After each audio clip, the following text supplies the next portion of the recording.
coca daña los riñones? La coca como tal, no. Pero si ¿El alcoholismo o tomar cerveza también nos puede dañar los riñones? ¿O también vienen piedras en los riñones? ¿O por qué salen? Mira, eso de que si tomo proteína me voy a dar el riñón. Ese sí. Sí y no. O sea, hay que ver cómo orinamos. Sí, claro. O sea, así como hay que ver cómo son la materia fecal, bueno, hay que ver cómo orinas. Sí, claro. O sea...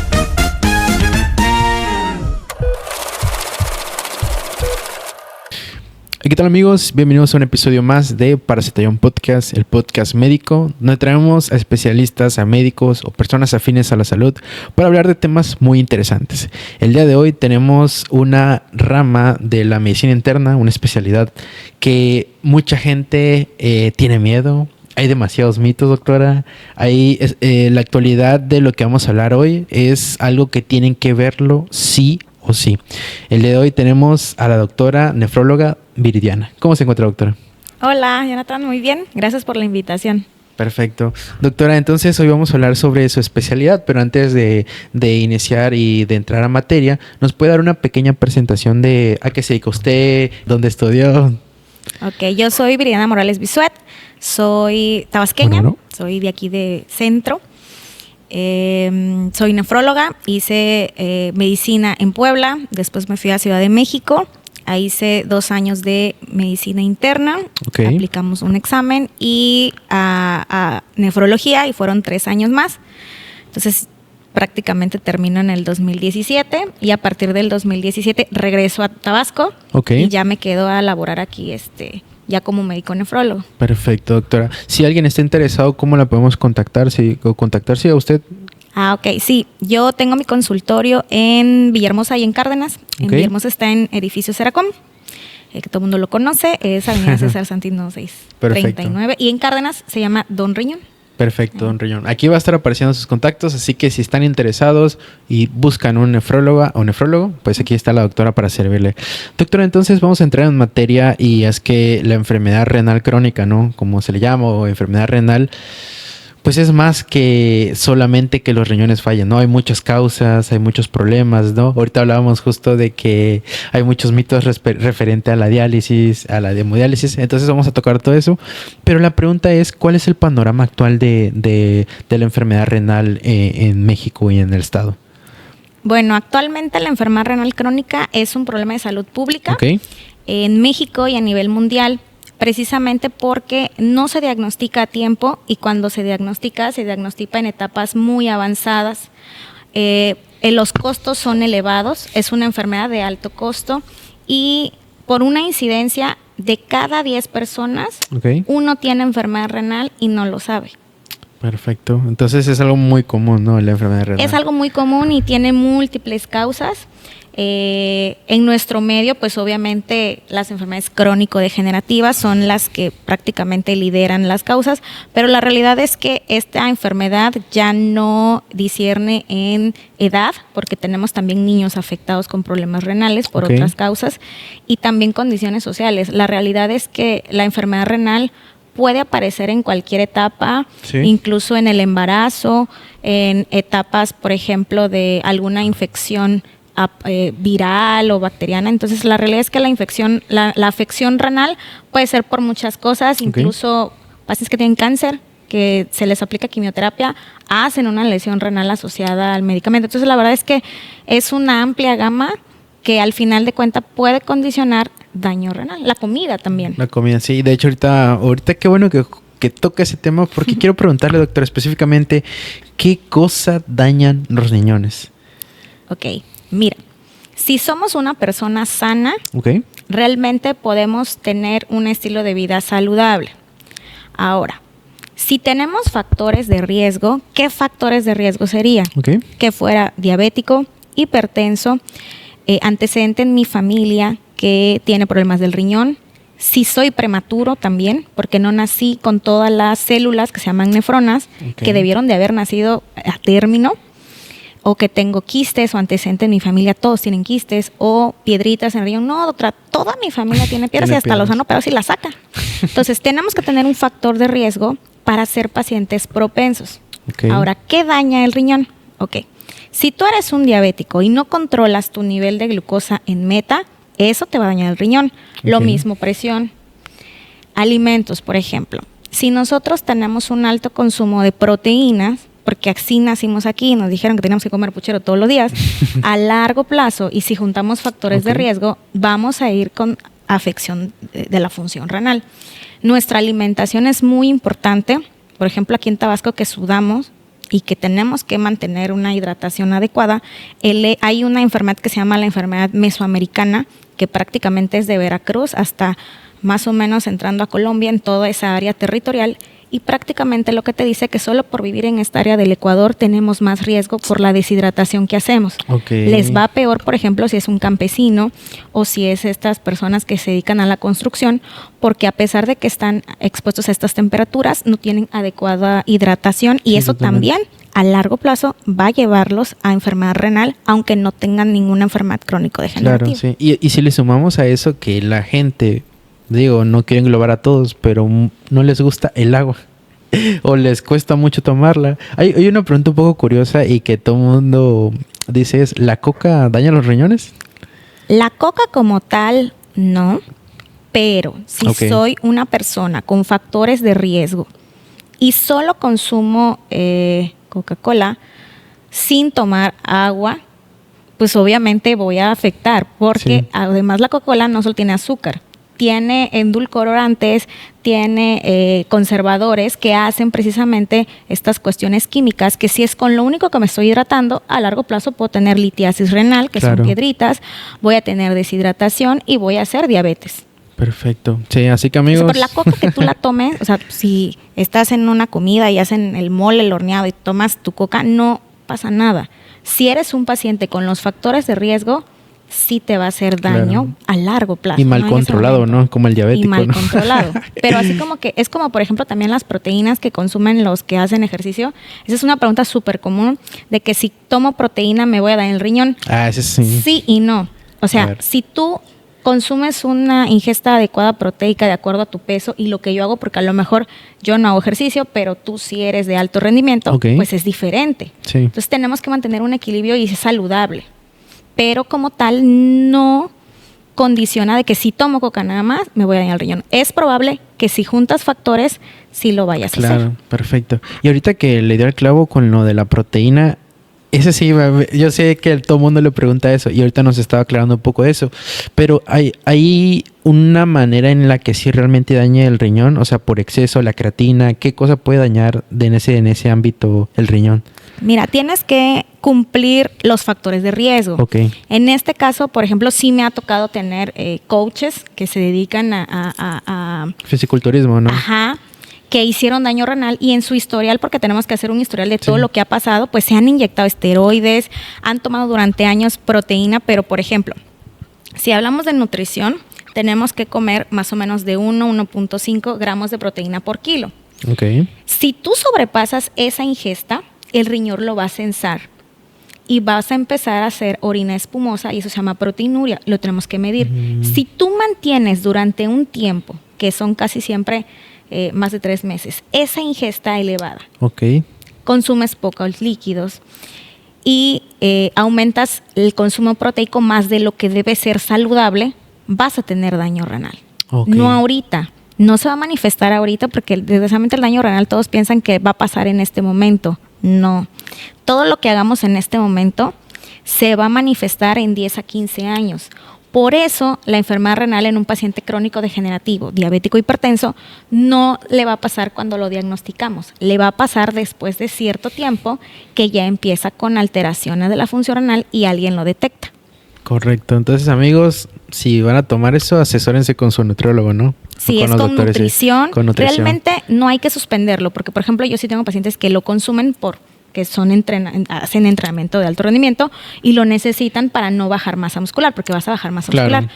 Si es saludable y está visto por un nutriólogo, no hay ningún problema, claro. y tu riesgo es totalmente bajo. Claro, el problema es cuando lo toman sin En consultar. exceso, Sí, en y exceso. que es lo único que vas a consumir, y que además empiezas a tener los factores de riesgo que van a ir llevando, ¿no? Sí, totalmente.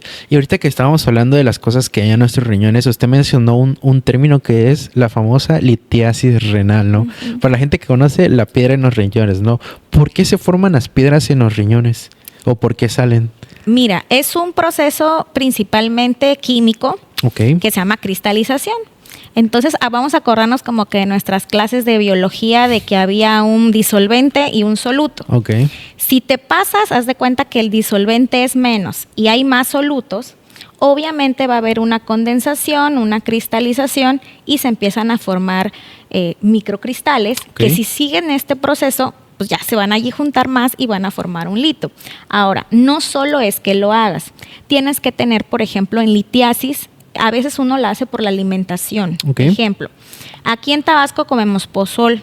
Es como que la bebida tradicional con la que todos tomamos y durante mucho tiempo hay gente, yo tengo pacientes que diario lo consumen. Y que de eso se alimentan, hasta eso Y comen. que de eso comen. Entonces, por ejemplo, son alimentos ricos en calcio. Acordémonos que el maíz, dentro de su proceso, es agregarle cal.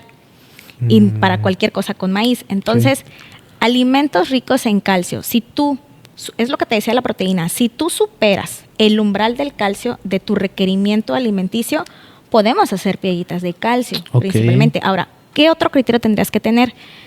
Una causa genética. Si yo tengo antecedente en mi familia que de la rama materna todos han hecho litiasis, pues obviamente nosotros venimos ya defectuosos y le decimos a ese paciente que es formador de piedras. Ok. Ejemplo, no, doctora, sí, fíjese que mi mamá sí tuvo pies, pero la saca, y todos mis tíos también. Sí, tuve un hermano, ese sí lo operaron, pero todos hemos hecho piedras toda la vida. Sí, hasta mi papá lo dializaron, ¿no?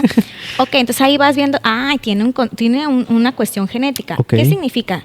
Vamos a acordarnos de estas clases cuando íbamos igual en la prepa de Mendel y autosómico y recesivo. Sí. Bueno, en las enfermedades renales es súper importante porque todo esto tiene una causa, ¿no? Entonces tú vas haciendo el historial de que mamá, papá, hermanos, no, pues tiene 3 hermanos con litos, ella hace piedras, si ella se casa, hay cuestiones que dominan y va a dominar, entonces ella, sus hijos también van a salir afectados. Claro. Es difícil hacer la prueba genética, pero sí se puede hacer. Pero actualmente en el área clínica hacemos el perfil de litiasis, descubres de qué está haciendo la piedra, porque hay muchos, hay cistina, citrato, calcio, oxalato de calcio, ácido úrico. Sí. Al momento que tú la detectas, con eso ya detectaste que fue la afectación de toda la familia y puedes dar una dieta y un manejo. Y eso también le puede servir a tus papás, por decirlo así. Claro, y a tus hermanos, porque significa que hijos. Todos tuvieron la misma alteración. Ok, sí le ha tocado casos que usted le hace y le dice, les da la recomendación y le llegan, doctora, todos, claro. Doctora, es que mi mamá está agradecida con usted porque... Es muy común, por ejemplo, en esta que hablamos de cosas más genéticas, porque la litiasis... De las litiasis, te puedo decir que un 70% son de causa genética, o sea, vamos a ser formadores de piedras porque nuestra familia ya está, ya sea mamá o papá. Y el 30% viene siendo por cuestiones de nuestro estilo de vida y alimentación. Pero eso se corrige, claro está. Claro. Sí, hay mucha cuestión en piedras y en quistes, o sea, haz de cuenta que son familias que todos tienen quistes renales, quistes, así como a las mujeres les el ovario poliquístico. Sí. Bueno. El riñón también le gusta tener quistes. Entonces son familias enteras que todos están afectados con enfermedad de los quistes en los riñones. Entonces tienen una enfermedad renal poliquística y esta, por ejemplo, es autosómico dominante, que es autosómico dominante que siempre va a dominar. Y voy a seguirlo heredando hasta que ya deje de tener hijos. Ahora, los quistes, que son los simples, son los que nos van a salir también, hay que ver, por la edad. Después de los 50 años, solo por el hecho de envejecer, así como a los abuelitos nos salen manchitas, que por la edad, pues ya te salieron las manchitas de la edad. Bueno, en el riñón le gusta tener quistes. Okay. Entonces, por ejemplo, después de los 50 años, porque pasa, doctora, vengo porque me hicieron un ultrasonido y tengo 3 quistes, ¿no? Ya los ves, están bonitos, redonditos, simples, tranquilo, nada más te haces tu chequeo cada año y es parte de un proceso del envejecimiento. O sea, hay que checar cada caso específicamente, pero hay condiciones que ya las vamos a tener per se. Ejemplo, mi papá tiene quistes, o sea, mi papá es real, tiene quistes renales. ¿Qué significa esto? Que él tiene 76 años, cuando yo tenga una edad adulta, es muy probable que yo tenga quistes, porque tengo esa condición genética, porque mi papá me la va a heredar. No que a mis 30 y tantos lo tenga, pero va a pasar. Claro, ¿sí me expliqué? Hay una predisposición. Claro, siempre. Yo siempre les digo a los pacientes, nuestros papás no nos van a heredar ni casa, ni coche, ni terrenos. Solo nos van a heredar predisposición a enfermedades. Claro. Y en el riñón, a diabetes, a hipertensión, a lupus, a artritis, a litiasis, a quistes. Entonces, como es muy importante, al menos en nefrología, un adecuado historial clínico previo. Claro. Me pasa mucho, por ejemplo, mujeres que intentaron bajar de peso en su juventud y todo eso se acumula. O sabe que doctora, la neta sí me tomé tal, tomaba tanta proteína, tomaba creatina. Bueno, todo eso nosotros lo anotamos porque es muy importante en el historial. O pacientes que operan las viejitas de la rodilla, que tienen un consumo excesivo de analgésicos, que nadie les dijo que al tomar analgésicos durante episodios de meses les iba a dañar su riñón. Claro, o hasta el estómago, ¿no? Claro, entonces son muchas cosas que tú cuando valoras a un paciente le tienes que preguntar hasta la cosa más tonta. Y en nefro es todo lo que ha tomado. Todo. Por ejemplo, tengo muchas que tuvieron antecedente de cáncer de mama, que fue en los 40, ya se tienen 70, y a ver, ¿se acuerda que? No, doctora, pero sí me dieron 3 ciclos de quimio, y así, entonces todo eso se va acumulando. Claro. Y usted puede hacer un diagnóstico. Claro, sí, es súper importante todo la verdad es que yo sí les puedo decir que como nos hayamos portado, como nos hayamos alimentado, va a tener consecuencias a largo plazo, sobre todo en la cuestión renal, porque el riñón es un órgano que tiene que desechar lo malo. Sí. Entonces es un órgano de filtración, de desecho. Él solo se va a encargar de sacar lo que tu cuerpo no necesita. Pero si tú le metes a tu cuerpo cosas que realmente no necesitas, pues pobrecito. Claro, sí, obviamente. O sea, lo vas a gastar en algún momento y te decir, oye, ya me estoy cansando. Sí, y ahorita que usted mencionaba esos famosos quistes, ¿cuáles son los síntomas? Porque, por ejemplo, ¿cuáles son los síntomas y cuál será la diferencia por un tumor que puede aparecer también en el riñón? ¿Son frecuentes? ¿Son raros? No da síntomas. Fíjate que son tumores y los dividimos en malignos y benignos. Benignos, pues viene siendo un quiste, viene siendo un lipoma, que es de grasa, y viene siendo un leiomioma, que es de músculo. Okay. Los malignos, pues son los que se formó esa formación y empezó con sangre, con septos, etcétera, y rápido crecimiento. Desgraciadamente no dan dolor. Okay. Y el único síntoma que pudiera aparecer es orina con sangre. Ojo, no es una orina con sangre literal. Es como que orinó y puede ser como agua de sandía. Y es que lo que hacen los pacientes, y me pasa mucho, es que sí, doctora, la verdad es que tengo 6 meses que oriné, tomo agua y se me quitó. Ojo, ya les dije que el riñón se encarga de desechar todo lo que tu cuerpo no necesita. No es normal en la orina que esté turbia, que tenga sedimento, que tenga espuma y que tenga sangre. Sí, claro, sí. O sea, eso es como que, ok, tu cuerpo te está dando una alarma, chécate. Entonces me pasa mucho que tienen sangre en la orina que se llama hematuria, que habitualmente es macroscópica. Macroscópica es que la ves a tu ojo humano.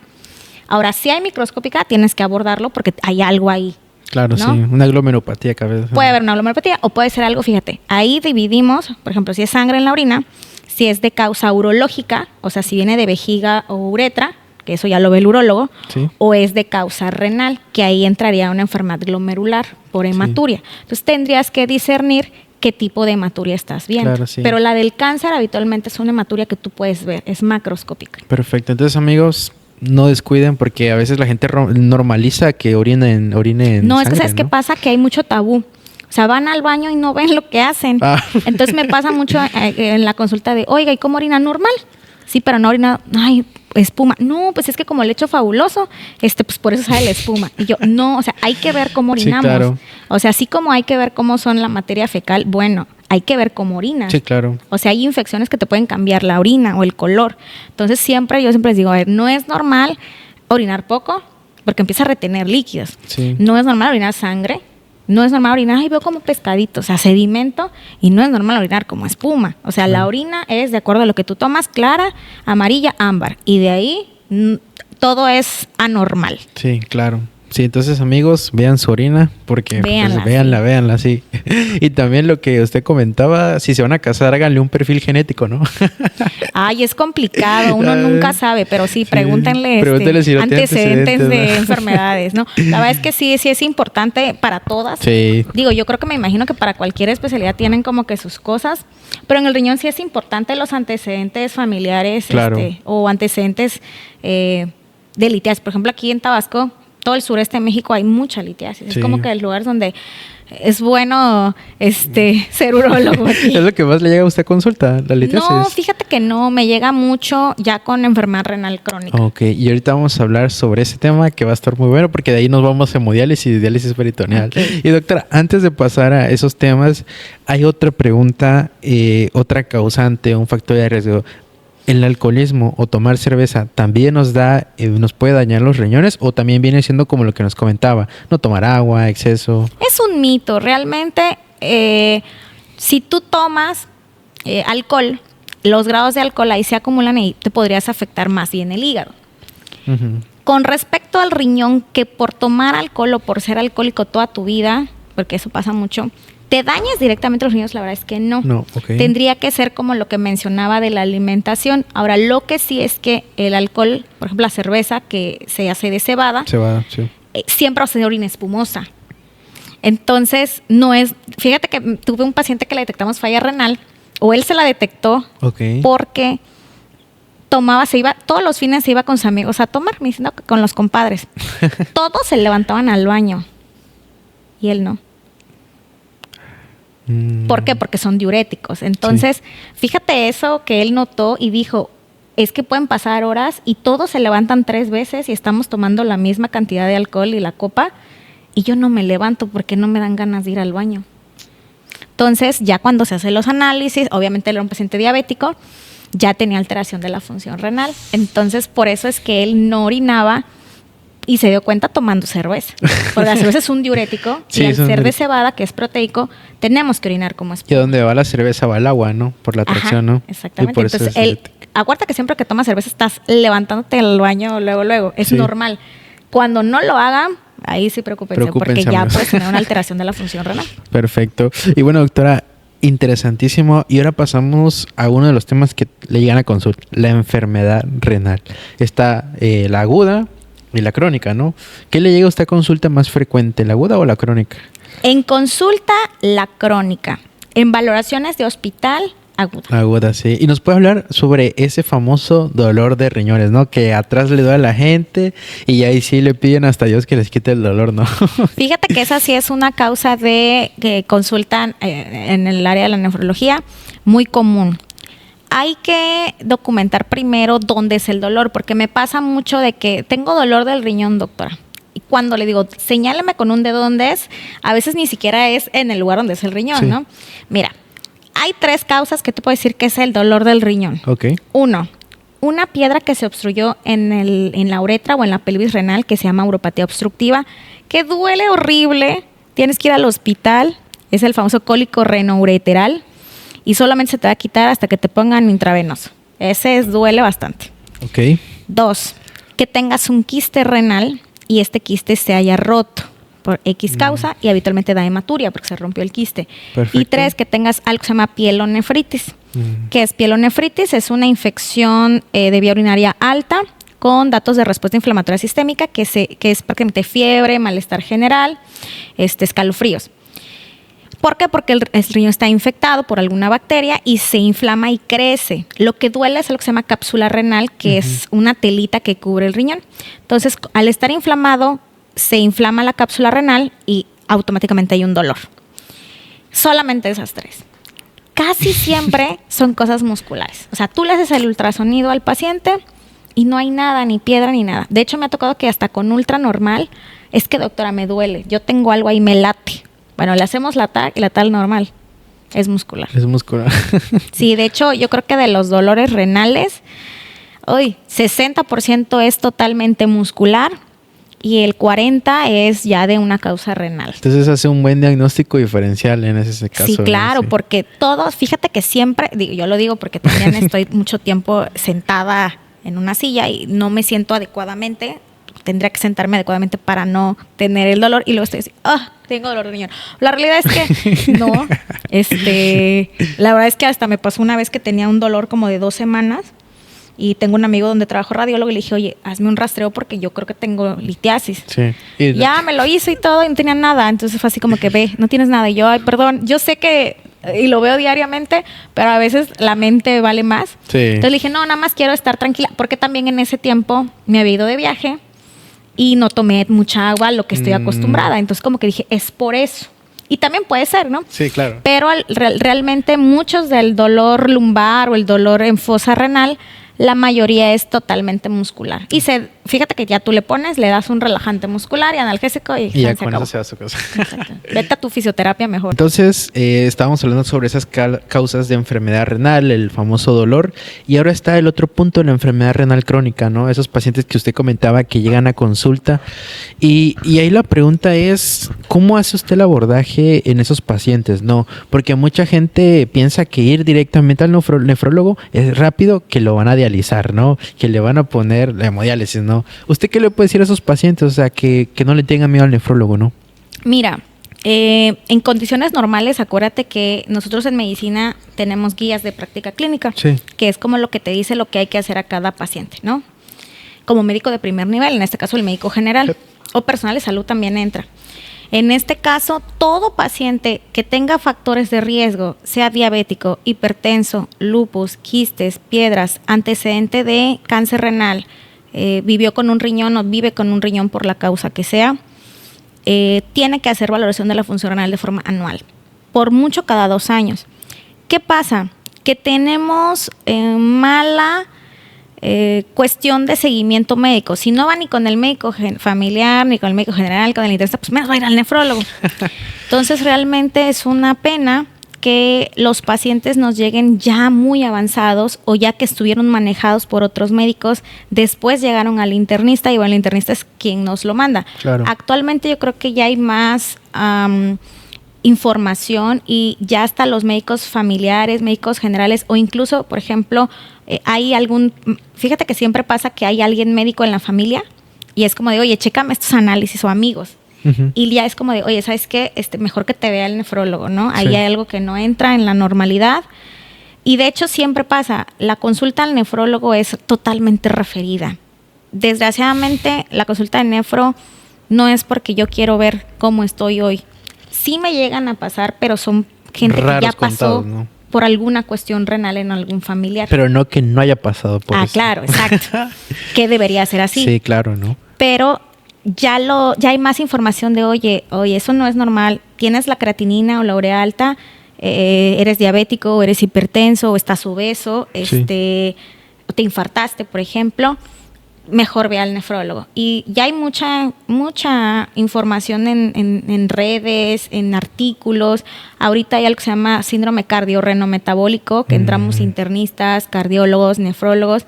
Y la verdad que todas las enfermedades metabólicas, diabetes, hipertensión, obesidad, cardiovascular, van a afectar el riñón y el corazón. Gracias a Dios a los cardiólogos, a mí yo trabajo muy bien con muchos cardiólogos y es como que, ¿sabes qué? Que te vea la doctora, que te cheque algo porque eso ya no entra en la normalidad y tiene factores de riesgo. Entonces, llegan muy atrasados. Yo te puedo decir que llegan más en estadios 4 y 5, que es menos del 30% de función renal. Pero si tengo un familiar con cualquier factor de riesgo o cualquier enfermedad crónico-degenerativa, tiene que tener evaluación de la función renal por lo menos cada año. Okay. De forma normal. ¿Qué medimos? Bueno, ¿cómo sacamos función renal? Porque siempre les encanta. Es como que en la consulta, ¿cuánto tengo de función renal? Sí. Eso se saca muy fácil y lo puede hacer cualquier persona. Actualmente tenemos teléfonos electrónicos donde podemos poner parámetros. De hecho, por ejemplo, yo tengo una página. ¿No? Hay calculadoras. Sí. Y lo único que necesitas para ver función renal es la creatinina.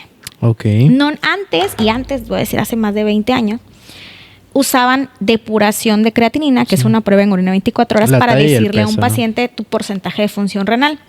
Tiene muchos años que esa prueba está en desuso, pero la guía te dice, si es lo que tú tienes y es lo que tú aprendiste, úsala. Okay. No es la mejor forma, pero si lo tienes, diagnostica. Es lo que dice la guía. Solo necesitamos la creatinina y la edad y el género. Entonces la verdad es que es bien fácil. Sí, porque una creatinina solita te sale 100 pesos. Es muy fácil en el laboratorio. Ya hay unos hasta laboratorios gratis, que sí, de hecho, en algunos laboratorios que yo he trabajado, hacen como campañas de detección dentro de sus obras sociales y te dan la creatinina. Bueno, aquí en México no ha llegado, pero en Estados Unidos y en Latinoamérica está el glucómetro. O sea, es el aparatito como glucómetro, pero te mide creatinina. Fíjate que yo me lo he querido comprar porque lo venden en Estados Unidos. No, pero ¿sabes por qué no me lo he comprado? Porque las tiras, ¿no? El mantenimiento y las tiras no los voy a comprar aquí. Sí, va a tener que... Pero, por ejemplo, tengo una amiga en Ecuador que ella no necesita pedirle el estudio al paciente. Automáticamente con su aparatito le checa y te dice creatinina 1.7, 1.8. Obviamente, tal vez no es exacto, porque es por capilar, pero te ayuda a empezar un manejo. Sí, claro, y más si no tiene laboratorio, está en urgencia, si lo quiere así. Ahora, te iba a decir, por ejemplo, vamos a etiquetar al IMSS para que lo compre. No sé, no, pues es que debería, mira, por ejemplo, ponemos en nuestras calculadoras, es rápido, y la verdad es que me gusta mucho porque aquí los médicos generales tienen que aprender que ellos pueden estimar función renal. De hecho, ahí va a estar apareciendo si nos comparte también la página y así para que salga. Haz de cuenta que se llama MDCal, que es una calculadora. Y nada más ponemos hombre. ¿Cuál es tu edad? Dime tu edad. 22 años. Entonces vamos a poner 22 y vamos a poner un ejemplo. Tienes creatinina de 1. Ahí nos sale que sacas 109 de función renal, lo cual es normal porque arriba del 90 es lo normal. Entonces, si tú sacaras 2.3, 2.9, aquí te va a salir el resultado. Por ejemplo, aquí le pusimos 2.8, tendrías 32% de función renal y ya te dice. Entonces, de esa forma solamente le dices a tu paciente, tú sacaste 45, tú sacaste 90, tú sacaste 100, tú sacaste 60, tú sacaste 10. Entonces, de esa forma ya lo clasificas. Perfecto. Pero la realidad es que si son... De hecho, cualquier persona lo puede hacer, no necesita ser médico. Tienes una creatinina sérica. Por ejemplo, mi mamá es diabética, quiero saber cuánto funciona su riñón. Haz la creatinina, busca, haz la prueba y vas a decir, ay, mi mamá tiene 84. ¿Y será bueno o será malo? Y ya entonces, va exactamente. Entonces, eso es lo primero que se hace en la consulta, medir función renal. Si es un paciente con factores de riesgo, no, doctor, es que yo vine porque me hincho. La verdad es que ya me hincho. Y ya tomé diurético que me dio el médico de la CIMI, pues sigo hinchada. Y dejo de orinar. La verdad es que orino mucho de noche y orino con espuma y en el día no orino nada. Entonces se tienen que hacer pruebas que se llama una orina de 24 horas, pero se llama cuantificación de proteínas y albúmina en orina. Si ese paciente tiene proteinuria, significa que ya tiene daño renal, por la causa que sea. Si es diabético, se llama nefropatía diabética. Si es hipertenso, se llama nefroangiosclerosis. ¿Y si tiene lupus? Si es lupus, nefropatía lúpica. Y así sucesivamente. Sí, claro. ¿Me expliqué? Sí, perfecto. Incluso, por ejemplo, si tienes infecciones urinarias, por ejemplo, más de 3 en un año, a largo plazo puedes hacer daño renal, que se llama túbulo intersticial, y puedes hacer proteinuria, no tanta como un diabético, pero es un dato de falla renal. De falla renal. Sí, doctora. Y antes de cerrar un poco este podcast, quiero hacerle la pregunta, y es de cómo se decide qué tipo de diálisis usar. O sea, porque mucha gente, o cómo nos puede usted abordar ese tema. Mira, hay criterios dialíticos, no todos los pacientes se dializan. ¿Qué necesitas para requerir diálisis o que te digamos diálisis? Tienes que tener menos del 15% de función renal o estadio 5 de la clasificación que se llama CADIU. Y que cumpla síntomas. ¿Qué síntomas vas a tener? Náusea, vómitos, intolerancia a la vía oral, retención de líquidos que no va a mejorar con diuréticos, falta de aire y pueden tener deterioro neurológico, empiezan a disvariar y eso se llama encefalopatía urémica. Si tu paciente tiene esos síntomas, tiene menos del 15% de función renal por la fórmula, es un criterio de diálisis. ¿Cuál es la mejor? Bueno, ninguna es mejor que la otra. Hay 2 modalidades, hay 3. Diálisis peritoneal, hemodiálisis y trasplante. Trasplante lo metemos en otro contexto porque es un protocolo largo y totalmente diferente y desgraciadamente no todos los pacientes van a acceder a un protocolo de trasplante. Pero diálisis y hemodiálisis, yo te puedo decir que la que tengas a la mano y depende de la urgencia. Si es un paciente que tú ya le has llevado su control durante años o meses y le dices, ¿sabe qué, doña Lupita? Hay que internarla porque le tenemos que poner un catéter, les explicamos y probablemente doña Lupita sea candidata a diálisis peritoneal porque la va a ver un internista, un anestesiólogo, el cirujano, le pone un catéter en la pancita, una enfermera le capacita para que se dialice y lo hace en su casa y se acabó. Y ya empieza a dializarse en su casa. Pero si es un paciente que llega en una urgencia dialítica, con arritmia, con potasio fuera de los niveles normales y totalmente inestable, es hemodiálisis de rescate. Ahora, depende también si lo haces en medio particular o privado o en medio institucional. institucional, por políticas públicas, porque hay políticas públicas en enfermedad renal, tiene que ser inicialmente diálisis peritoneal. Si por motivos previos yo tengo antecedentes de cirugías en mi pancita y eso me va a causar adherencias o cicatrices por dentro, no voy a ser apta para diálisis peritoneal y automáticamente me voy a la modalidad que sigue, que es hemodiálisis. Pero lo que tenemos que aprender que las dos terapias son buenas, las dos terapias son efectivas y las dos terapias te van a dar una buena calidad de vida a largo plazo. Lo ideal, en un mundo ideal, es que estés unos 5 o 6 años en diálisis, te gastes la diálisis lo más que puedas y después migres a hemodiálisis otros 10 años. ¿Qué pasa? ¿Qué influye? La dieta del paciente, medicamentos, seguimiento y una buena autocuidado. Sí, ¿qué otra cosa? Red de apoyo. La red de apoyo en un paciente renal es muy importante porque el paciente al entrar a diálisis entra en un duelo porque perdió la salud. Entonces, ¿qué pasa con el paciente que entra a diálisis? Yo ya no quiero nada. Si estoy dializado, ya déjenme morir. Yo ya no voy a tomar nada. No, es importante aquí la red de apoyo. Si tiene una red de apoyo sólida, ese paciente le va a ir súper bien. Si tiene una red de apoyo nula o no tiene, ese paciente le va a ir mal. Totalmente. El apoyo multidisciplinario que se es multidisciplinario. Ahora, si es un paciente, ejemplo, porque tenemos gente joven que se dializa por la causa que tenga que ser, pero es alguien que trabaja, que quiere salir adelante, hay que llevar a ese paciente a hacer un protocolo de trasplante. Sí, claro. Si es un abuelito de 76 años que ya está jubilado, bueno, dale calidad de vida y es sacarle toxinas y líquido. Y lo vas a hacer con diálisis o hemodiálisis. Pero tienen que cuidarse y tener una adecuada red de apoyo. Sí, o sea, al paciente le va a ir bien. Tú sabes que le va a ir bien porque es un paciente apegado, se cuida, lleva su dieta, está ahí y no te va a ver solo cuando se siente mal. Sí, claro. Y entonces, amigos, por favor, no cuiden sus riñoncitos, ¿no? Y más si ya tuvieron ese proceso de diálisis. Y porque, por ejemplo, otro factor es de que si la gente supiera cuánto cuesta una diálisis y no tuviera el servicio de salud, le da un infarto. Mira, las terapias de sustitución renal, llámese diálisis, hemodiálisis y trasplante, son de alto costo.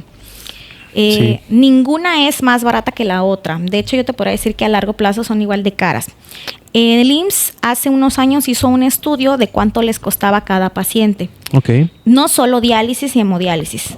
El manejo con el nefrólogo, ellos les da anemia y requieren una vacuna 3 veces a la semana que se llama eritropoyetina para que no les dé anemia. Entonces, son medicamentos de alto costo. No solo el eritro, todo lo demás que toma. Entonces, se hizo un estudio y, por ejemplo, en el IMSS o en institución, cada paciente le está costando al año 700,000 pesos. ¡Hala! Imagínate, júntalo, cuántos pacientes tiene en la delegación. Hablando de diálisis y hemodiálisis. Sí. Imagínate que el paciente no tenga seguridad social o no tenga ningún derecho a biencia.